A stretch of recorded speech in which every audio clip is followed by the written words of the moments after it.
কোটা আন্দোলনে শিক্ষার্থীদের সঙ্গে একাত্মতা প্রকাশ করে সরব থাকা ঢাকা বিশ্ববিদ্যালয়ের আইন বিভাগের অধ্যাপক ডক্টর আসিফ নজরুল সাহেব কোটা আন্দোলন থেকে বৈষম্য বিরোধী ছাত্র আন্দোলন, তারপর সরকার পতনের এক দফা দাবি আন্দোলনের সাথে একাত্মতা প্রকাশ করে যিনি পরবর্তীতে উপদেষ্টার চেয়ারে বসেছিলেন।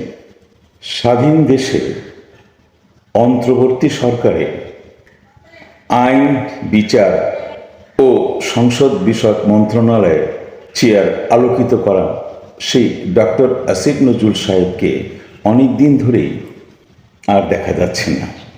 বিগত 15 দিন ধরে আমি ওনাকে খুঁজেই পাচ্ছি না।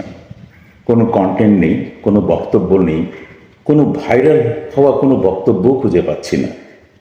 আমি প্রায় সবসময়ই ডক্টর আসিফ নজরুলের বক্তব্যগুলোকে খুব মনোযোগ দিয়ে শুনতাম, কিন্তু গত 15 দিন ধরে আমি ওনাকে কোনো মিডিয়াতেই খুঁজে পাচ্ছি না।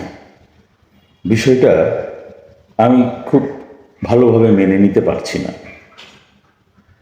ডক্টর আসিফ নজরুল সাহেব হঠাৎ করে নিখোঁজ কেন?